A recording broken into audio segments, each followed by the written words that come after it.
The perfect path. Why a battle pass is the only monetization model for the Riot MMO. The announcement of the MMORPG set in the world of Runeterra sent a shockwave of excitement through the gaming community. Riot Games, the titan behind global phenomenon like League of Legends and Valorant, is stepping into a genre defined by titans of its own, and honestly a lot of failures of its own. The MMO genre, man, who remembers that one shooter? What was it called? WildStar or something like that? I was really actually hyped for that one. Oh yeah, WildStar. Yeah, that's the one I was excited for. I remember playing World of Warcraft and seeing WildStar and being like, this might be the MMO that I'm actually gonna play. And I went back to World of Warcraft after like 2 days. I don't know what I didn't like about it. There was something I didn't like about WildStar. It looks great. Even right now, honestly, WildStar still looks good image-wise. But yeah, when you're stepping into the MMO genre, you're stepping over a lot of dead bodies. And MMOs are not cheap to make. Obviously, they're very expensive. And I think that's a factor in it. And that's why companies are so cautious now. There was an age where freaking MMOs were just pouring out of the sky. And now it's like dead silence. It's World of Warcraft and there's nothing. But yeah, WildStar was the one that got me. And I never really, it was like another one that was a Warhammer MMO. There was, there was this one that I actually, was it the Warhammer MMO? They had like a great trailer. Let me see. There was one that had like an amazing trailer with this guy with the book and like these, and it like gets hit into his side. He looks like a paladin. I don't know if it was a Warhammer trailer. Let me see. Oh my gosh, this is it. Let me pause the music. Man, I haven't seen this in forever. Let's see. I remember this trailer looking amazing. This was another one that I was like, I might play this. Oh, you guys can't hear. I got you. Now you can hear. 25 years. We got to make sure we're watching this. Why is it in 360p, EA? What about this one? That sucks. That was my favorite one. But this one, I think this one was good too. Yeah, this one was really good too. Man, when we see a Runeterra trailer of this quality, I mean, this is old. Like, imagine what they're going to come out with now. I'm going to lose it. I'm going to lose it. It's going to be an hour-long deep dive. Yeah, Warhammer, like I said, when you're coming into the MMO base, you're going to walk over a lot of dead bodies. And when an MMO dies, it's not like a regular game, you know? It's not like you just released the title and, oh, it's not doing well. 2x KO failing would be like pebbles compared to the MMORPG failing. There's just so much time investment, so much money investment into MMO, so much that you have to, you're building a world. It's one thing to build like a background asset, like they just released the Zon 2x KO stage, which looks amazing. It looks amazing. Compare this one asset, right? The character, the background, whatever. It's one like floor. 2x KO, if it were to fail, it would suck. And it would be bad. And it'd be, don't get me wrong, I don't want 2x KO to fail. I really like 2x KO and I want to see it succeed. And I want to see them do like a PvE mode for it. But a 2x KO failing would be a drop in a bucket compared to the MMO failing. But alongside questions of class design, combat, and lore looms the most critical question of all. How will they pay for it? The monetization model of an MMO is not just a business decision, it is the very foundation upon which the games community, longevity, and integrity are built. For the Riot MMO, the answer is clear, in my opinion. A free-to-play model anchored by a well-designed battle pass is the only way forward, and there's no MMO that currently does a battle pass. The old guard, a look at how MMOs make money today. To understand the best path forward, we must first look at the well-trodden paths of the past, the MMORPG landscape that has dominated by a few key monetization strategies. The most traditional is the subscription model, famously employed by World of Warcraft and Final Fantasy. You pay monthly for $15 to access the game. And what's funny is that these games, even though they're $15, you have to pay monthly. World of Warcraft, at least, still has an in-game store. I feel like if you're going to pay monthly for a game, there shouldn't even be an in-game store at this point. If I'm paying $15 a month, I should have access to everything. Everything that's being created in the game, everything that's being designed, whatever. Like, if you're designing an asset for a freaking horse, it shouldn't be in the store. It should be in-game playable. That's the one, even though that's not the case, but that's the one subscription model. That's your basic. That's, what we see. There's pros. This provides a predictable and stable revenue stream for developers, allowing for consistent large-scale content updates. Players who pay feel entitled to everything the game has to offer. That's me. I feel entitled to everything the game has to offer from paying $15 a month. Cons. The mandatory subscription is a massive barrier to entry. In today's market, asking a new player to commit to a box price and a monthly fee before they are deeply invested is a difficult sell. It cordons the game off from a huge potential audience. This one is a little bit interesting to me because I'm thinking that, and I'm like, yeah, it blocks off people. So obviously I thought it. I put it in the article. At the same time, like, look at Hollow Knight Silksong that just came out, or any other regular game that you buy on Steam. You don't really know anything before you buy it. You just kind of know the trailers. There's every once in a while there'll be a demo. That's pretty rare. But most of the time you don't know anything. You just buy the game. But with an MMO, it's a barrier to entry. And I don't know why. I feel that way about Marvel Rivals too. Like, all those games, they're free to play, but then you can buy like skins and stuff, But I want to say this: MMO is not like Marvel Rivals. Skins matter in MMO more than they would in Marvel Rivals. But yeah, it's a con. It definitely is the case. So it is what it is. It does board off a huge potential audience, and an MMO needs to have a massive audience to be successful. Like we were talking about, if we want the economy to be able to, someone make the goods, someone travel with the goods, and have people interacting across the different parts of the economy, you're going to need a massive player base. Then there's the buy-to-play pro model, championed by games like Guild Wars 2. Players purchase the base game once and can play it forever without a subscription. Revenue comes from expansion sales and in-game cash shop, which typically focuses on cosmetics and convenience items. So Guild Wars 2, you buy it, you never have to pay again. I don't think that's going to be the model at all, because I honestly don't think it's a good model either, because then it really pushes the in-game store more. It pushes the in-game store further, because now you're only making off the base cost of the game, and then so once it's invested in, there's no real reason to reinvest in it. Pros: this model lowers the entry barrier significantly. That's true. It does attract players who are hesitant to commit to a recurring fee, but it can lead to slower content release cycles compared to subscription games, and relies heavily on the cash shop, which can sometimes stray into morally gray areas. Now there's the free-to-play model. This model removes all initial costs, allowing anyone to download and play. Money is made exclusively through an in-game shop. This is where the danger lies, and I think this is the worst model they could pick. Many free-to-play MMOs fall into the pay-to-win trap, selling items that grant a direct competitive advantage, such as powerful gear, progression skips, and essential in-game currency. That's like Throne and Liberty. That would be the worst thing they could possibly do. Do not do paid. I mean, you do one pay-to-win model, the game's done. I won't even play it. You guys won't see another Runeterra MMO video out of me in my life. Like, I'll just move on. I don't know. I'll go back to making World of Warcraft, I guess. I've never made a World of Warcraft video, but I would start pretty quickly. Pay-to-win would kill the game, and if it's killing me, it's gonna kill everyone else for sure. Because I'm like, if something makes me not want to play, you better believe it's gonna make everyone else not want to play. Because I'm like, the peak in terms of commitment to an MMO with the Riot MMO. That's how much I'm looking forward to it. Why free-to-play is non-negotiable. For the Riot MMO to have the explosive launch and cultural impact it needs to compete, it must be free-to-play. Riot Games has built its empire on accessibility. Both League of Legends and Valorant are free, allowing them to become global mainstays with players bases in the tens of millions. And it's not just Valorant, right? 2XKO is going to be free to play. Legends of Runeterra, free to play. TFT, free to play. There's no game for Riot Games that isn't free to play. So a subscription or even a box price would be a betrayal of this philosophy and would hamstring them MMO's potential from a day one. By making the world of Runeterra free to enter, Riot ensures the largest possible community can form, creating a vibrant, populated world essential for MMO success. And if we want to start talking about mega servers, which is something that I definitely want to talk to you guys about, not in this article, but mega servers would need a massive player base, and especially with the economy the way I described it, you'd want to be free to play.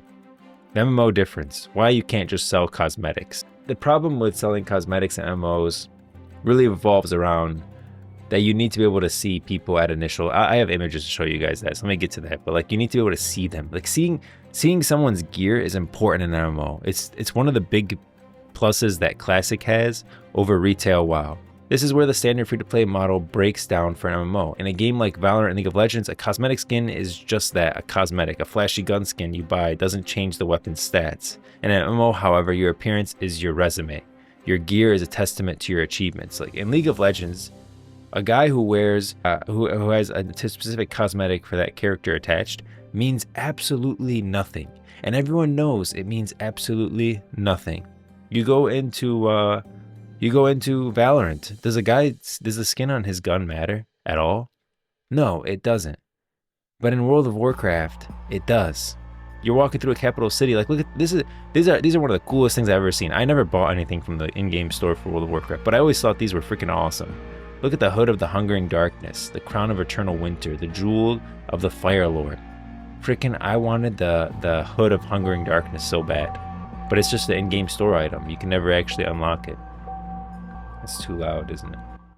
I need to just lower it from here, I think. Let me lower it to like 50, even like 40, I think would be still good. Yeah, that's better. So you're walking through a capital city, you're seeing a warrior clad in armor crafted from scales of an ancient dragon. Tells you something. It says they conquered the dragon's lair, mastered a difficult raid, and dedicated hours to achieving that goal of crafting that piece of gear. So visual progression is one of the most powerful motivators in an MMO. It's how you identify the badasses from the veterans and the legends on your server. In vanilla World of Warcraft, you can easily, at first glance, tell someone's level and how powerful they are.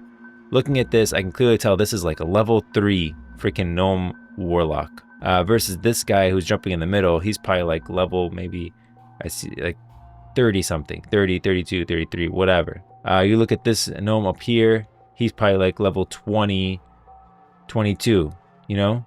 Like you can tell like just by looking at them, around what level they are, around how powerful they are, and at first glance you can say, hey, I can beat this guy or I can't.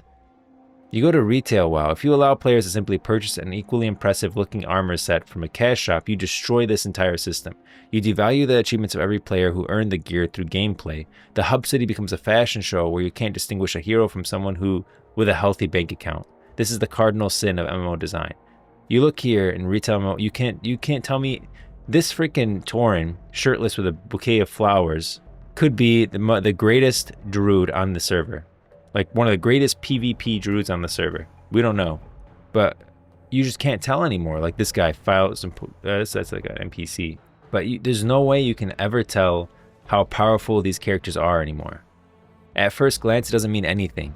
And that's important in MMO. Like you want, people in MMOs want to be recognized. Why do you grind in PvP? You want to be recognized as like that powerful character in the game, you know, by other players. Why do you grind the raid? At the end of the day, it's because you want to be like, you know, you want to get that gear that makes you really powerful, be able to go freaking stomp on everything, and you want to be able to stand in a hub city and be like, everyone be like, wow, that guy actually finished the raid.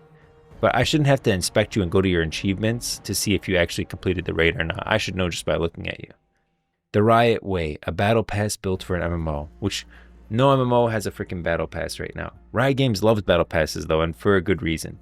They are the centerpiece for monetization in Valorant, Teamfight Tactics, and are used for events in League of Legends. This system, adapted for an MMO, solves the free-to-play monetization dilemma perfectly.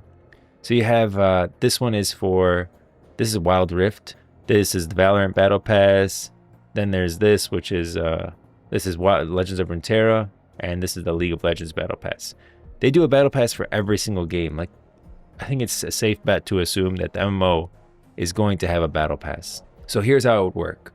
A free and premium track. Every player is on the Battle Pass track by simply playing the game.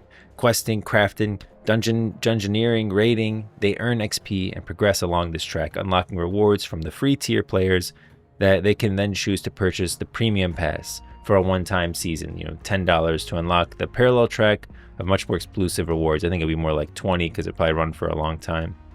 Rewards focusing on cosmetic and identity. The premium track would be filled with what players truly want to express themselves with without breaking the game's core principles. This includes unique armor and weapon appearances. Transmog, I want to say this. Everyone always says transmog is like a cardinal sin in MMOs, and I think it is too. They're visually distinct but offer no stat advantages, but I don't know how else to do this.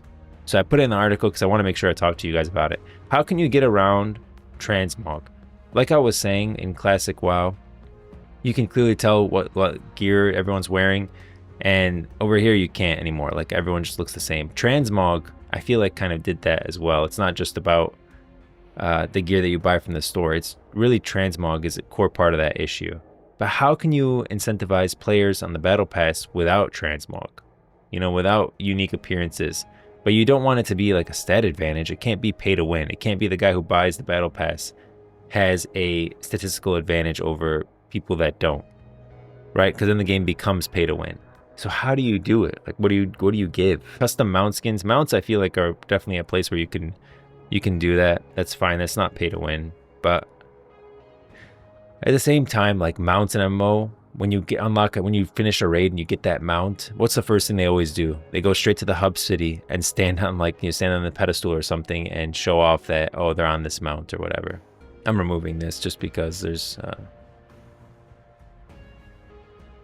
basically an advertisement now. That's why I don't think I'm going to do that ever again, is put the chat there, because there's too many bots right now and I don't have any mods. Unique dyes and particle effects for armor, emotes, titles, custom sigils for your player guild. See, that's good.